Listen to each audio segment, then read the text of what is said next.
নিবন্ধন ও নিয়ন্ত্রণ অধ্যাদেশ 2026 বাতিলের জোর দাবি জানিয়েছে ট্রাভেল খাতের শীর্ষ নেতা ও ব্যবসায়ীরা।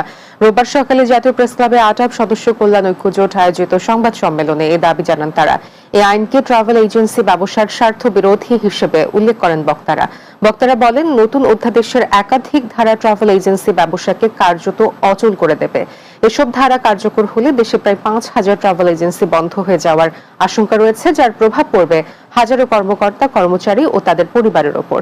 এ সময় উপস্থিত ছিলেন আটাব সদস্য কল্যাণ ঐক্য জোটের আহ্বায়ক মোহাম্মদ জালাল উদ্দিন টিপু, আটাবের সাবেক সভাপতি মঞ্জুর মোর্শেদ মাহবুব সহ অনেকেই। এই অধ্যাদেশের ফলে এই সেক্টরে, এভিয়েশন এন্ড ট্যুরিজম সেক্টরে অনেক বিশৃঙ্খলতা বেড়ে যাবে এবং এই সেক্টরে একটি মনোপলি ট্রেড তৈরি হবে।